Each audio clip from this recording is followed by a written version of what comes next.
Muy interesante esta sentencia de la Sala de lo Contencioso del Tribunal Supremo, la número 244-2021 del 22 de febrero, donde el Supremo se pronuncia sobre si una confesión religiosa puede conservar datos de sus exmiembros y, si fuera el caso, qué datos puede conservar.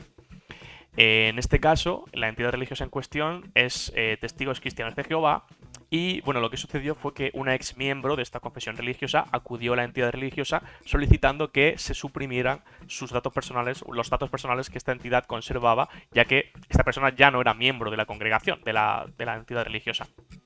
La entidad religiosa denegó parcialmente esta solicitud, ya que entendía que tenía interés legítimo para sus fines religiosos en conservar determinados datos, 6 datos en concreto: el nombre y apellidos, fecha de bautizo, fecha en la que abandonó la confesión o fecha de desasociación, fecha de nacimiento, sexo y nombre de la congregación específica a la que pertenecía.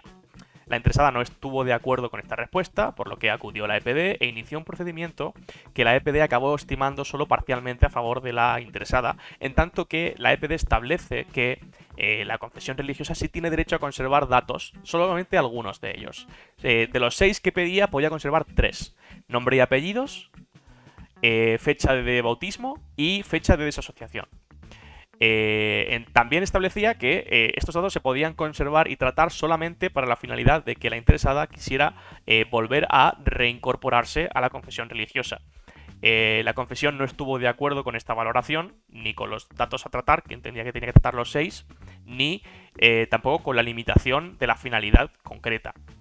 Por lo que recurrió a la Audiencia Nacional, que resolvió de manera muy similar a la EPD, y finalmente volvió a recurrir a través del recurso de casación y el asunto acabó llegando a manos del Supremo. En este caso, nos encontramos ante un conflicto de los derechos fundamentales. De un lado, el derecho fundamental a la libertad religiosa y de otro, el derecho fundamental a la protección de datos personales. Por lo que es necesario llevar a cabo un juicio de proporcionalidad y determinar cuál de estos derechos fundamentales debe prevalecer, o al menos encontrar un equilibrio entre ambos.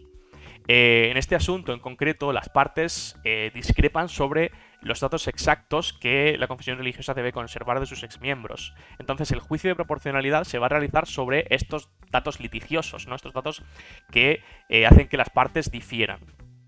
Estoy en el fundamento de derecho número 8 de la sentencia, donde es cuando el Tribunal Supremo empieza con este juicio de proporcionalidad, ¿no? En primer lugar, establece el juicio de idoneidad, donde identifica cuál es el objetivo que tiene la congregación religiosa en conservar estos datos. ¿Por qué los conserva? ¿Cuál es la finalidad?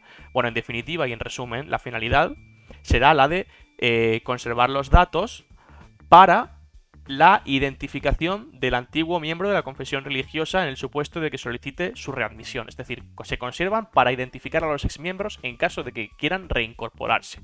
¿De acuerdo?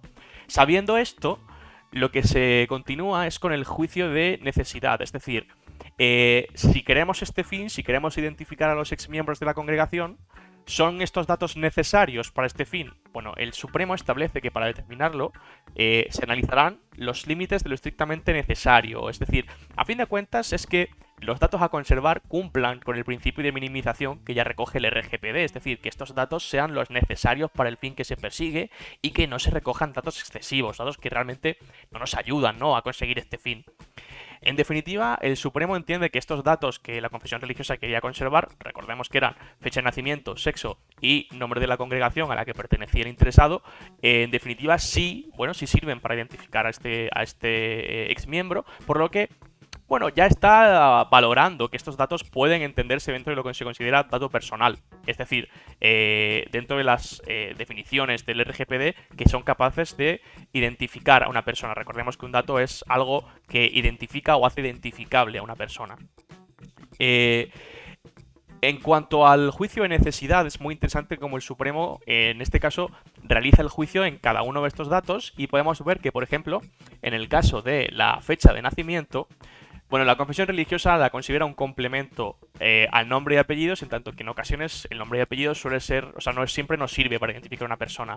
Un nombre como Juan López Gómez quizás sea demasiado común y por sí solo no permite identificar a una persona. Por ello, la fecha de nacimiento se pretende utilizar como una medida, digamos, complementaria al nombre y apellidos.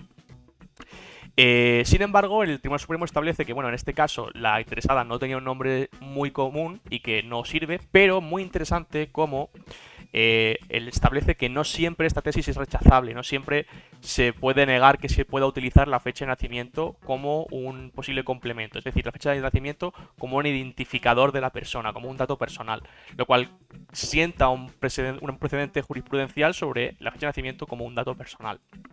Por otro lado, valora la necesidad del sexo, que establece que, bueno, no es necesario para identificar a la persona, y el nombre de la congregación establece que, bueno, ahí puede haber medidas menos restrictivas con la privacidad, como directamente, en caso de que una persona quiera reincorporarse a la confesión, pues preguntarle directamente a qué congregación pertenecía esta persona. Es interesante también entender que si bien el tribunal establece que esto no es en sí mismo un dato identificativo, ya que se valoran medidas menos invasivas, podemos entender que el tribunal está entendiéndolo como un dato no identificativo, pero identificable de la persona. Recordemos que el RGPD esto lo considera un dato personal, por lo que resulta también interesante esta valoración de un dato como el nombre de la congregación. Finalmente, también rechaza la pretensión de la entidad religiosa de conservar los datos para otras finalidades, ya que realmente no argumenta estas otras finalidades. Entonces, sí que acaba limitando la conservación para los supuestos de identificar exmiembros para su reincorporación. En definitiva, vemos como en la respuesta a la cuestión de interés casacional es que una confesión religiosa sí puede conservar datos de sus exmiembros, pero solo podrá conservar aquellos datos que cumplan, en cada caso, con el juicio de proporcionalidad que se exige.